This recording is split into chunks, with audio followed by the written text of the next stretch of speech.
नमस्कार दोस्तों, मैं पुष्पेंद्र कुमार आप सभी का अपने यूट्यूब चैनल में स्वागत करता हूं। दोस्तों, इस वीडियो में मैंने कलेक्ट किए हैं MCQS questions which are related to history of English literature.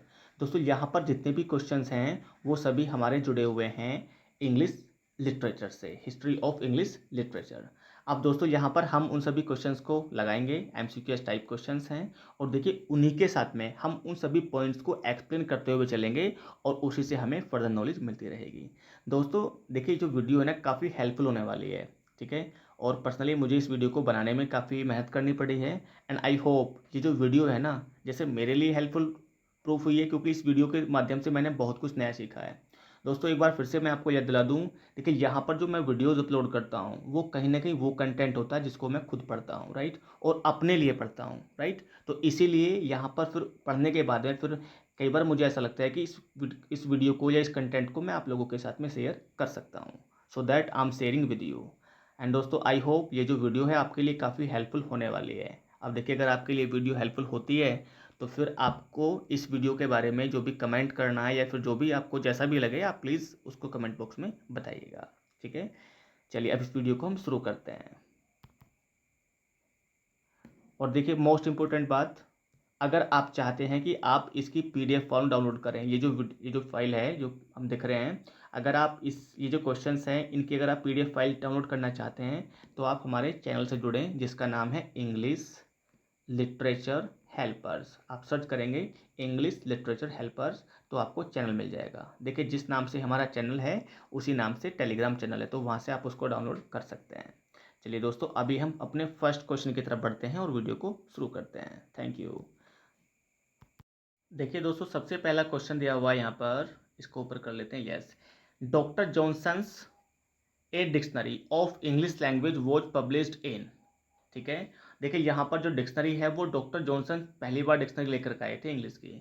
अब देखिए, उस डिक्शनरी को कब लाया गया था, वो कब लाए थे, तो अगर आप उस डेट के बारे में जानते हैं तो बहुत ही अच्छी बात है, और अगर नहीं जानते हैं तो यहाँ पर आपका राइट ऑप्शन होगा ए, 1755, ठीक है। तो ये डॉक्टर जॉनसन है जो 1755 में डिक्शनरी लाए थे। दोस्तों, मैं आपकी जानकारी के लिए बता दूं, ये जो डिक्शनरी है ना, ये जो डिक्शनरी है, इसको बनाने में लगभग उनको 8 से 9 साल का समय लगा था। मतलब इसको तैयार करने में नियर अबाउट 8 to 9 ईयर्स का टाइम लगा था उनको। और उनका एक मित्र था जिसका नाम था फिलिप स्टैनहोप, और फिलिप स्टैनहोप ने उनकी हेल्प भी की थी कुछ पैसे वगैरह दे करके, so that he can prepare this dictionary. तब जा करके वो उस डिक्शनरी तैयार कर सकते थे, उनके फ्रेंड ने हेल्प की। और फाइनली जो डिक्शनरी आती है वो 1755 में आती है। देखिए, यहाँ पर एग्जैक्ट डेट की बात हम कर लेते हैं। तो ये जो डिक्शनरी पब्लिश हुई थी ना, ये हुई थी 15 अप्रैल, ठीक है। 15 अप्रैल को ये पब्लिश हुई थी, 15 अप्रैल, ठीक है। तो 15 अप्रैल कब, 15 अप्रैल 1755, 1755 में ये डिक्शनरी पब्लिश हुई थी, ठीक है। चलिए, अब हम आगे बढ़ते हैं क्वेश्चन नंबर 2 की तरफ। यस, क्वेश्चन नंबर 2 है, the author of Ars Poetica is. देखिए, आर्ट्स पोइटिका एक वर्क है, ठीक है। The author of Ars Poetica is, इसके ऑथर कौन है, तो देखिए यहाँ पे ऑप्शन है प्लेटो है, होरेस है, वर्जिल है और अरिस्टोटल है। तो देखिए, यहाँ पे जो हमारा राइट ऑप्शन होने वाला है वो है होरेस, ठीक है। यहाँ पे जो आपका ये गलत है, ये गलत है, ये गलत है और ये ठीक है। होरेस हमारा राइट ऑप्शन है, ठीक है।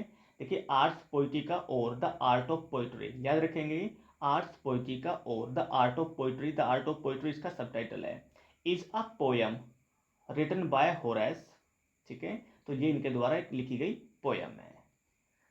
क्वेश्चन नंबर 3 पर बढ़ते हैं हम। दोस्तों, आई होप कि यहाँ पे जिस तरीके से हम बात कर रहे हैं, ये जो क्वेश्चन है आपके लिए हेल्पफुल हो रहे हैं, जिससे कि आप इनकी प्रैक्टिस लगा सकते हैं। और दोस्तों देखिए, ये मतलब प्रीवियस ईयर के क्वेश्चन से पहले कहीं ना कहीं क्वेश्चन पूछे जा चुके हैं, ठीक है।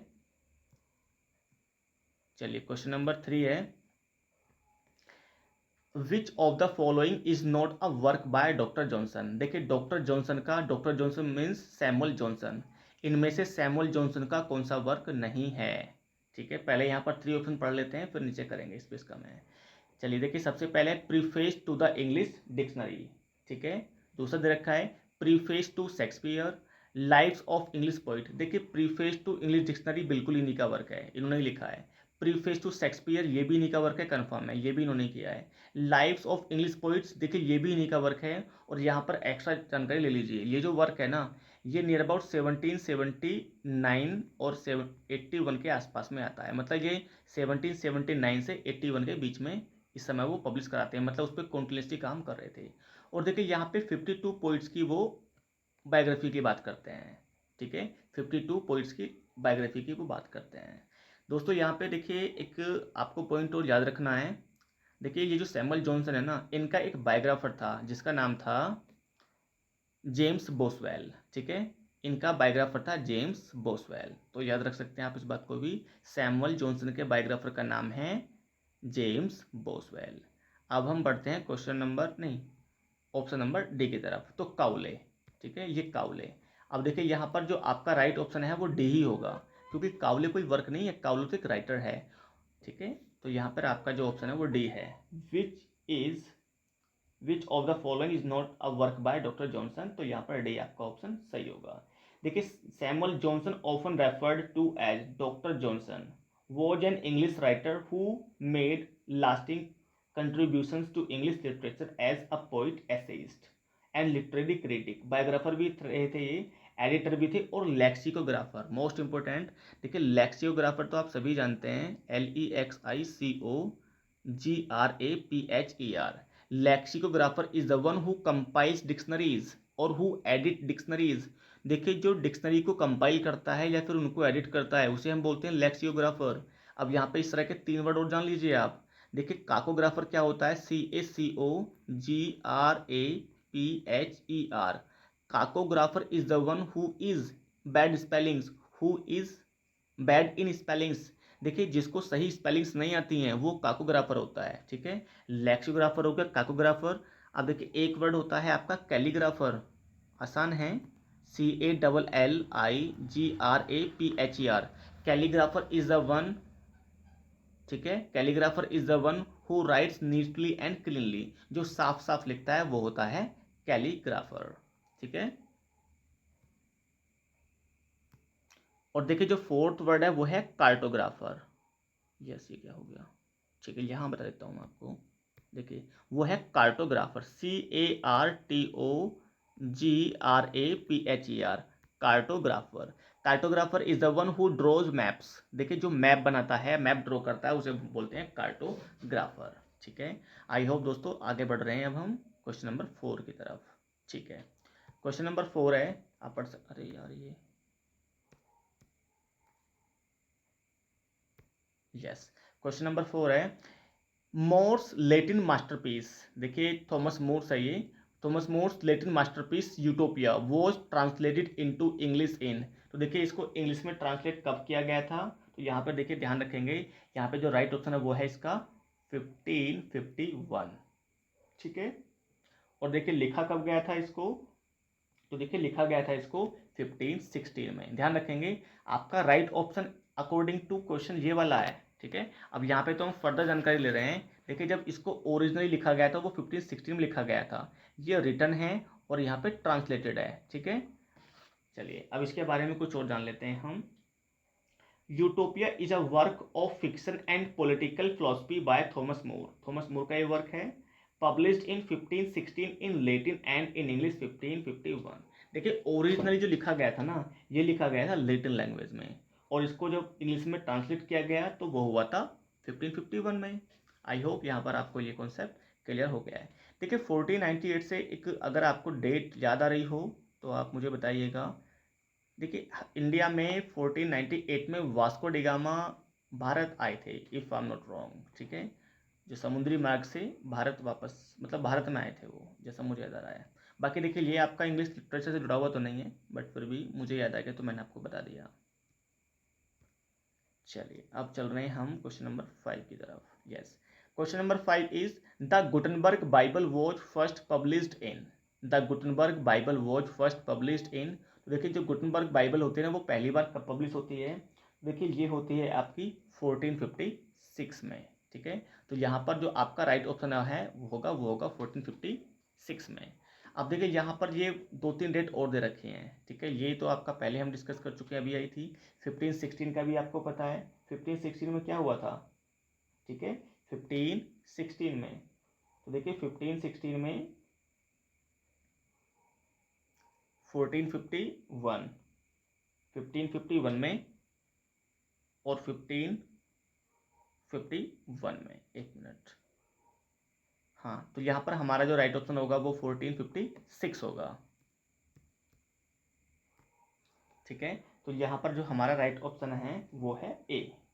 अब देखिए 15-16 में तो वो ओरिजिनली लिखी गई थी लैटिन में, क्या लिखी गई थी, यूटोपिया जो वर्क था वो ओरिजिनली लैटिन में लिखा गया था 15-16 में।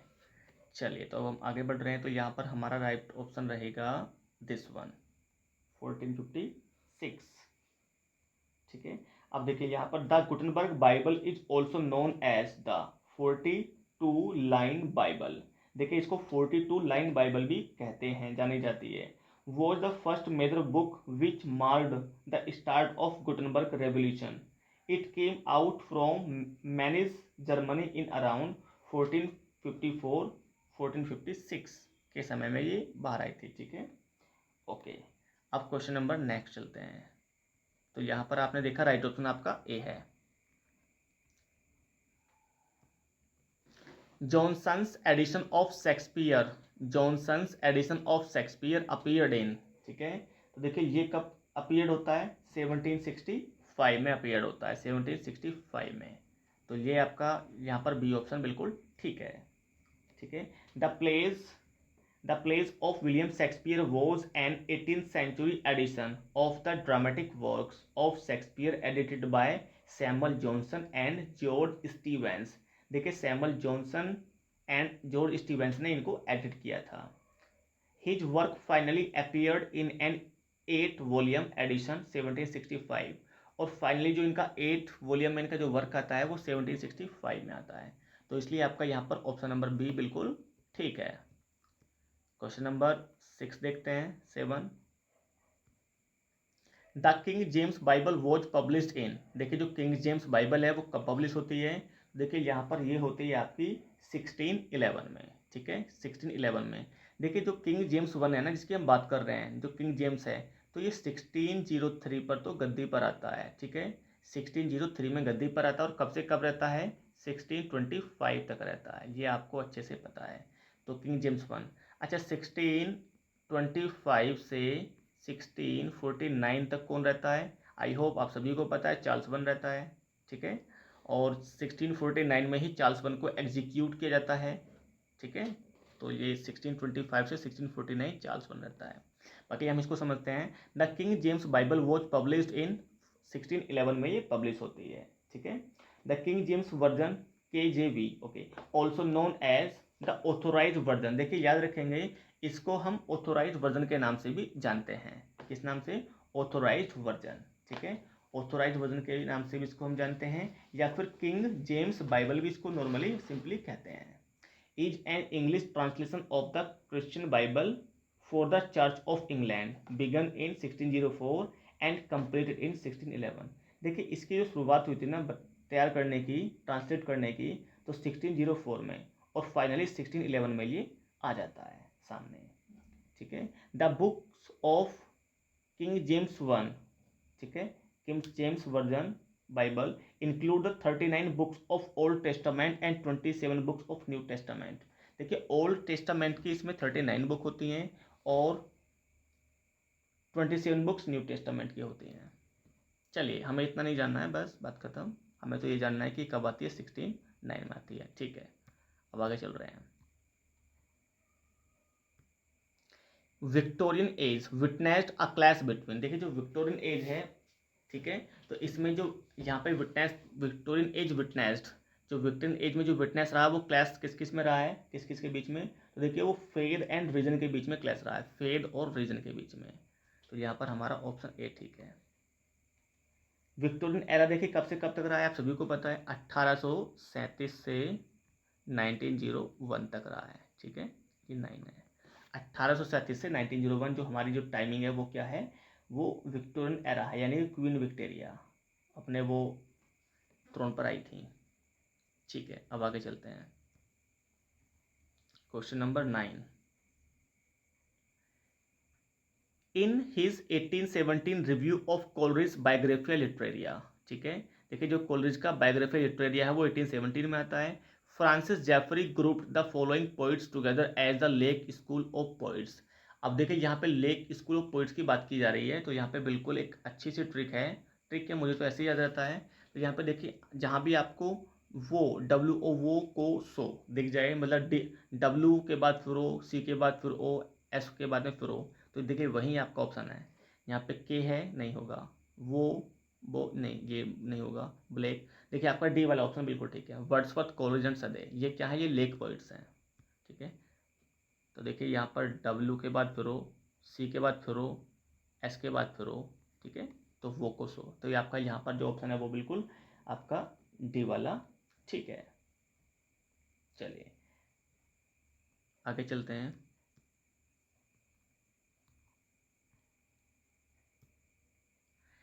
Pops the rape of the lock was published इन 1712 इन, देखिए ध्यान से देखेंगे इसको, ये काफ़ी इंपॉर्टेंट वर्क है।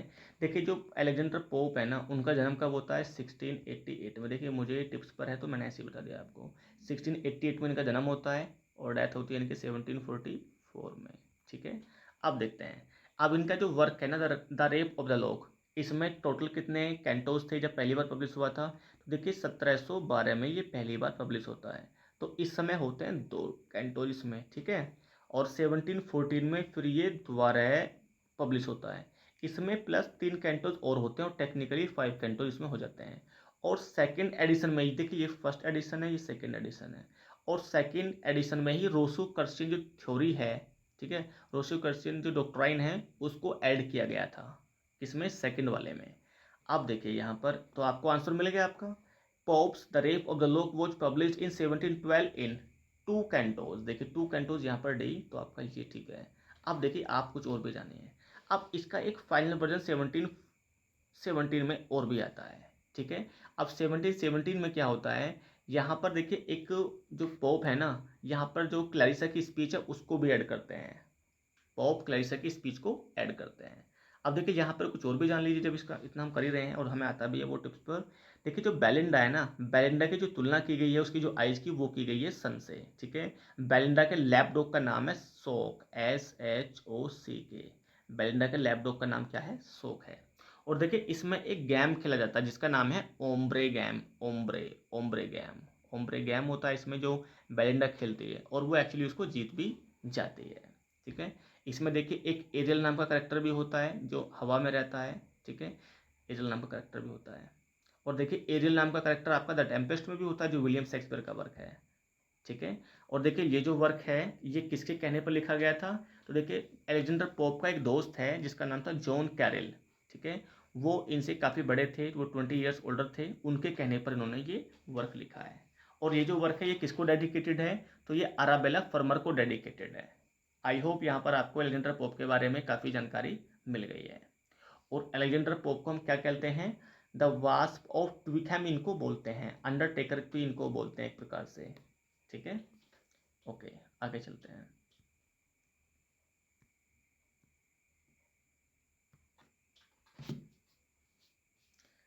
The first complete the first come yes the first complete printed English Bible was produced by, देखिए जो first complete printed English Bible थी उसको किसने प्रोड्यूस किया था, तो यहाँ पर देखिए आपके लिए राइट ऑप्शन होगा,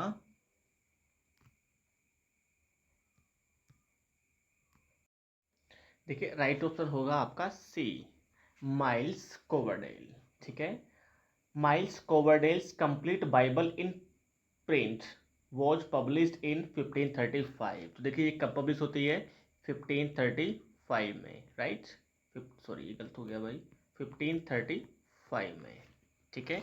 अब देखिए यहाँ पर और कुछ हम समझ लेते हैं इसके बारे में। यस,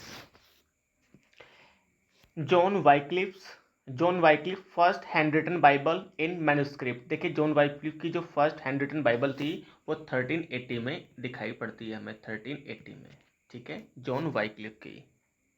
और आगे देखते हैं फिर जो मैन्युस्क्रिप्ट थी, ये गुटनबर्ग की जो बाइबल थी वो फर्स्ट प्रिंट बाइबल थी, वो कब आती है, 1450 में, गुटनबर्ग की 1450 में, ठीक है। और देखिए अब हम यहाँ पे देखते हैं टिंडेल, ठीक है, विलियम टिंडेल की जो first man to print new testament. William Tyndale कौन थे? उन्होंने first man to print new testament को उन्होंने प्रिंट किया था। चलिए अब हम आगे बढ़ते हैं।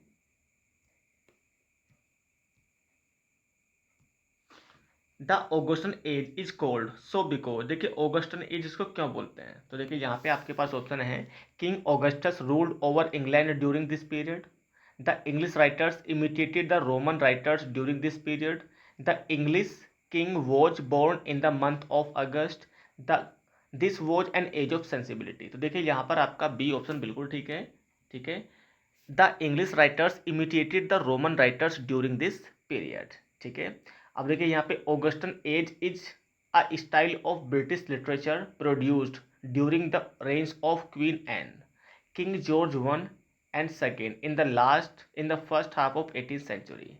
अब देखिए यहाँ पर जो हमारे जो मतलब इंपॉर्टेंट राइटर्स हैं, देखिए ending in the 1740s with the deaths of Alexander Pope and Jonathan Swift in 1744 and 1745 respectively, ठीक है।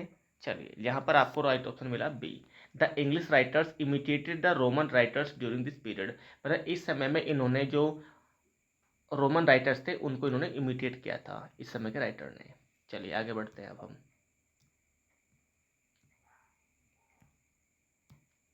क्वेश्चन नंबर 13 है, Charles Darwin's origin of the species was published in the year, देखिए 1859 में ये आती है चार्ल्स डार्विन, ठीक है। चार्ल्स डार्विन का जो ये स्पाइसीज है कब आता है? 1859 में आती है, ये राइट आपका राइट ऑप्शन है, ठीक है। On the origin of species published November 1859, नवंबर 1859 है, ठीक है, नवंबर 1859 है।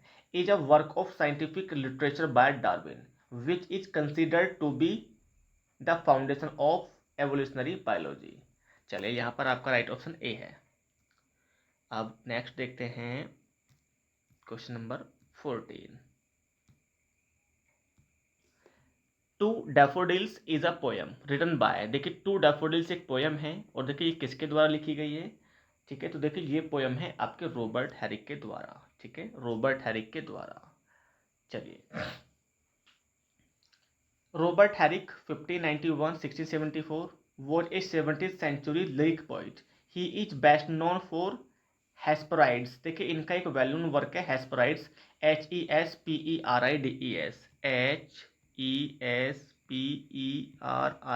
HESPERIDES, इनका एक वेल नोन वर्क है जिनके लिए जाने जाते हैं हेस्पराइड्स, ठीक है। Hesperides a book of poems, देखिए कलेक्शन है, और ठीक है, to daffodils is a short lyric poem by him, देखिए टू डैफोडिल्स एक शॉर्ट लिरिक पोएम है रॉबर्ट हैरिक के द्वारा। चलिए आगे चलते हैं। बाकी देखिए विलियम वर्ड्सवर्थ के बारे में हम कुछ जान लेते हैं। विलियम वर्ड्सवर्थ का जन्म 1850 में होता है, ठीक है, या 1850 में क्या होता है? चलिए मैं आपको बता देता हूँ, 1770 में जन्म होता है इनका, 1850 में इनकी डेथ होती है, ठीक है, 1850 में इनकी डेथ होती है। और देखिए 1843 में क्या होता है, इनको पोइट लॉरेट बनाया जाता है, ठीक है। और ये 1843 से कब तक रहते हैं? 50 तक रहते हैं पोइट लॉरेट। अरे ये क्या हो गया, ठीक है।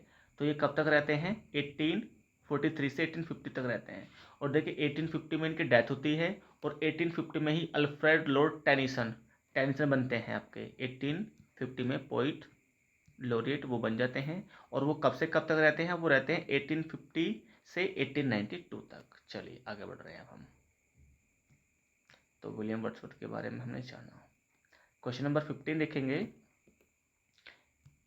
Who among the following is not associated with the translation of the Bible, देखिए इनमें से कौन ट्रांसलेशन का जो मतलब बाइबल का जो ट्रांसलेशन उससे जुड़ा हुआ नहीं है? माइल्स कोवरडेल जुड़ा हुआ है, ठीक है, जुड़ा हुआ है, विलियम टिंडेल भी जुड़ा हुआ है, और जॉन वाइक्लिफ भी जुड़ा हुआ है, देखिए थॉमस ब्राउन जुड़ा हुआ नहीं है, ठीक है। तो यहाँ पर आपका जो राइट ऑप्शन होगा वो डी वाला होगा, ये जुड़ा हुआ है, ये जुड़ा हुआ है, ये जुड़ा हुआ है, ठीक है। लेकिन यहाँ पे जो हमारा क्वेश्चन है वो क्या पूछ रहा है कि इनमें से कौन बाइबल के ट्रांसलेशन से एसोसिएटेड नहीं है? तो ऊपर के तीनों हैं, यस दे आर, लेकिन ये वाला नहीं है थॉमस ब्राउन, ठीक है। Sir Thomas brown was an English polymath and a learning scholar in various fields, ठीक है। तो ये क्या है? एक स्कॉलर थे ये। चलिए आगे चलते हैं हम क्वेश्चन नंबर 16 पर। The tragedy of Ferrex and Porrex is the other title of, देखिए जो ट्रेजेडी है ना फेरेक्स एंड पोरेक्स, देखिए ये पहली ट्रेजेडी मानी जाती है, इसका एक दूसरा टाइटल होता है, तो देखिए इसका दूसरा टाइटल क्या है, वो है इसका गोरबोडैक। ठीक है, क्या है, गोरबोडैक, ये आपका राइट ऑप्शन है।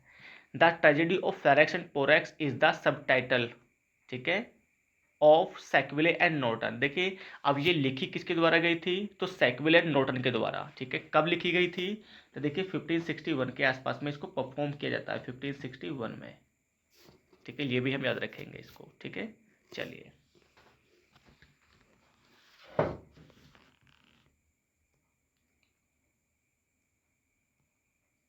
क्वेश्चन नंबर 17 देखेंगे। He found it, he found it means he found English brick and left it marble. तो देखिए ये कमेंट किसने किया है और किसके बारे में किया है, तो देखिए ये जो कमेंट है ना, जॉनसन ने ड्राइडन के बारे में किया है। ठीक है, ये जॉनसन ने ड्राइडन के बारे में कमेंट किया है। देखिए he found it brick and left it marble, देखिए उसको जो ये इंग्लिश लैंग्वेज है ना वो कैसी मिली थी, ये ब्रिक के रूप में मिली थी, और उसने उसको क्या छोड़ा है, उसको मार्बल बना के छोड़ा है। तो कमेंट किसने किया, जॉनसन ने, किसके ऊपर किया, ड्राइडन ने। ठीक है, Samuel Johnson remarked on Dryden that he found it and he found it brick and left it marble. चलिए अब आगे देखते हैं क्वेश्चन नंबर 18।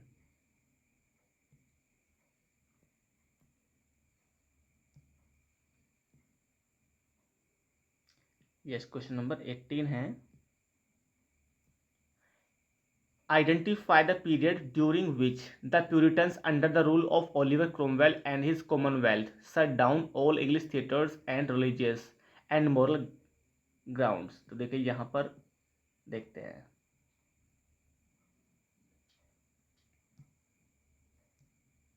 देखिए यस, अब यहाँ पे आपके चार ऑप्शन दिखाई पड़ रहे हैं। ठीक है, तो देखिए यहाँ पर जो आपका वो पीरियड था वो रहा था आपका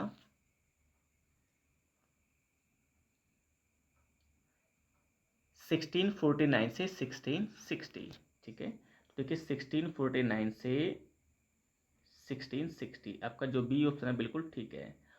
तो इसमें क्या हुआ था, देखिए सभी जो क्लब्स थे या जो थिएटर्स थे वो सब कुछ बंद हो गए थे कुछ समय के लिए। ठीक है, the puritans under the rule of Oliver Cromwell close down the theatres in England from 1649 to 1660 when Charles second restored it. ठीक है, जब चार्ल्स सेकंड रिस्टोर आया तब ये जाकर के दोबारा खुले थे, चार्ल्स सेकंड। देखिए चार्ल्स फर्स्ट को 1649 में क्या हुआ, उसको बिहेड कर दिया गया। 90 देखते हैं number, the period of queen Victoria's reign is. ठीक है, the period of queen Victoria's reign is 1837 to 1901। तो देखिए यहाँ पर आपका जो बी ऑप्शन है बिल्कुल ठीक हो जाएगा। आगे चलते हैं question number 20। The Puritans shut down all theatres in England in, देखिए कब इन्होंने सभी थिएटर्स को बंद किया था, देखिए यहाँ पर आपका 20 का राइट हो जाएगा ए, 1642 में, 1642 में बंद हो गए थे। ठीक है,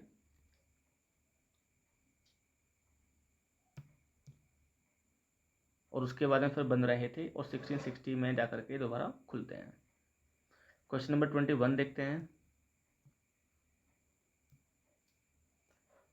was the first sonnet sequence in English. देखिए जो फर्स्ट सोनेट सीक्वेंस है इंग्लिश में वो क्या है, तो देखिए यहाँ पर हमारा ऑप्शन है ए, एडमंड का, एडमंड स्पेंसर्स एमोरेटी। ठीक है, एडमंड स्पेंसर्स एमोरेटी है। ठीक है, और देखिए इसमें देखिए ये जो वर्क है आई थिंक 15, यस ये 1595 में आता है, 1595 में, और आई थिंक इसमें 108 सॉन्ग्स हैं, 108 सोनेट्स हैं और 11 सॉन्ग्स हैं आई थिंक, बट आप एक बार चेक जरूर कीजिएगा। चलिए आगे बढ़ रहे हैं, देखिए एडमंड स्पेंसर, और देखिए इनका एक मोस्ट इम्पोर्टेंट वर्क है the fairy queen. The fairy queen आप सभी को पता है वो कब आता है, 1590 के आसपास में उसकी जो स्टार्टिंग की 1 से लेकर के 3 बुक पब्लिश होती हैं, और 1596 में उसकी फिर मतलब 4 से लेकर के 6 बुक होती हैं पब्लिश। ठीक है, और फाइनली जो उनका जो फाइनल पब्लिकेशन है वो आता है 1609 में, 1609 में वो फाइनल पब्लिकेशन आता है उनका, जिसमें टेक्निकली 6.5 बुक होते हैं उसमें, तो 7 बुक हो गई हैं टोटल वो। चलिए फिलिप सिडनी का हो गया हमारा, आगे चलते हैं। क्वेश्चन नंबर 22 देखते हैं। Arrange the following English literary periods in the order in which they appeared, use the codes given below. अब देखिए यहाँ पर हमें क्या करना है, यहाँ पे जो हमारे पीरियड्स दिए हुए हैं हमें इनको अरेंज करना है, राइट। चलिए देखिए सबसे पहले दिया हुआ है यहाँ पर एलिजाबेथन, कैरोलाइन, एंग्लो नॉर्मन और अर्ली ट्यूडर।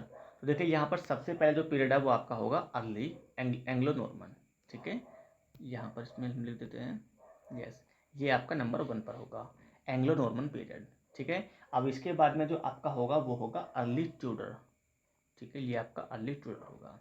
अब इसके बाद में 3rd नंबर पे होगा वो होगा आपका एलिजाबेथन पीरियड, ठीक है। और नंबर 4 पर आपका होगा कैरोलाइन। तो अब देखिए इसमें आपका जो सीक्वेंस मिलेगा 3 4 1 2, 3 4 1 2 देखते हैं कौन सा है। यस 3 4 1 2, तो देखिए आपका राइट ऑप्शन डी है 3 4 1 2, ठीक है। अब आगे बढ़ते हैं। Question number 23। The Divine Comedy is divided into 3 canticas each consisting of. देखिए जो डिवाइन कॉमेडी है, ठीक है, तो ये जो डिवाइडेड है आपकी ये 33 कैंटोज में डिवाइड है, ठीक है। कितने में? 33 कैंटोज में, ठीक है। तो ये आपका जो राइट ऑप्शन होगा वो क्या होगा? 33 कैंटोज में डिवाइडेड है। दांतेज डिवाइन कॉमेडिया और द डिवाइन कॉमेडी, ठीक है, 1320 में रिटन होती है और 1472 में first printed. Was divided into 3 canticles, each divided into 33 cantos.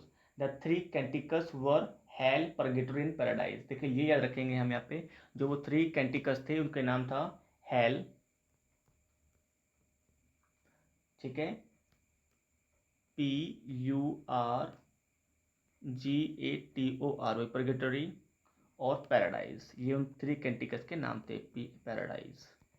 और देखिए पैराडाइज लॉस्ट किसका वर्क है? आप सभी जानते हैं, जॉन मिल्टन का वर्क है, 1667 में आता है पैराडाइज लॉस्ट।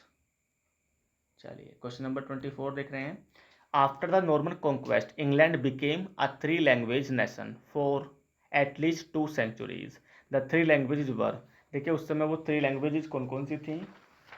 तो देखिए यहाँ पे जो आपका राइट ऑप्शन है वो है सी, इंग्लिश थी, फ्रेंच थी एंड लेटिन थी, ठीक है, English, French and Latin.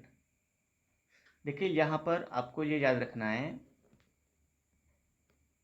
English, French and Latin. देखिए ये जो इंग्लिश लैंग्वेज थी ना, तो देखिए यहाँ पर जो इंग्लिश जो पहले बनी थी लैंग्वेज ऑफ पार्लियामेंट, तो ये बनी थी नियर अबाउट 1362 के आसपास ही लैंग्वेज ऑफ पार्लियामेंट बनी थी, ठीक है। और 1364 या 5 के आसपास ये बनी थी द लैंग्वेज ऑफ एडमिनिस्ट्रेशन, ठीक है। और 1386 में 1386 में इंग्लिश ने क्या किया था?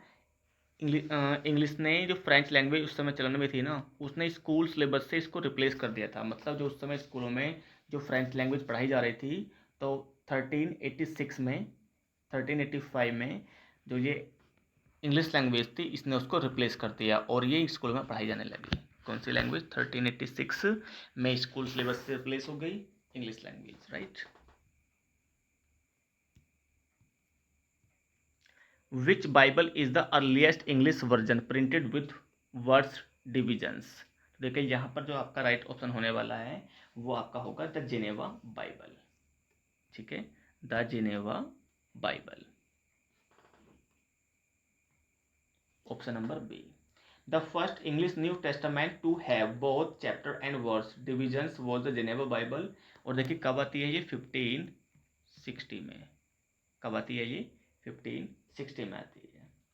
Robert Estienne Stephanus was the first to number the verse within each chapter. Okay, just leave this. तो यहाँ पर हमें याद रखना है कि ये कब?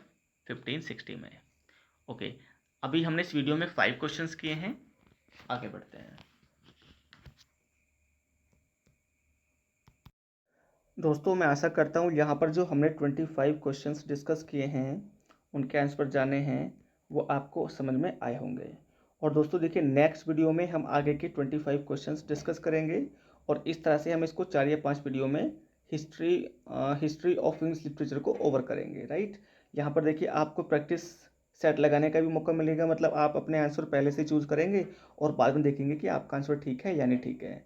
तो इससे क्या होगा, आप पहले अपने आप को देख सकते हैं, और अगर आपको आंसर नहीं आता था तो फिर आप उसको याद भी कर लें जिस तरीके से हम आपको बता रहे हैं, ठीक है। और देखिए ये सभी चीज़ें क्या है, ये मेमोरी बेस्ड थिंग्स हैं, ठीक है। ये सभी क्या है, मेमोरी बेस्ड थिंग्स हैं। और चलिए, थैंक यू सो मच। बाकी वीडियो में आप बने रहिए, जो आगे वीडियोज़ आएंगी आई होप आपको इस तरह से कुछ नया सीखने के लिए मिलेगा।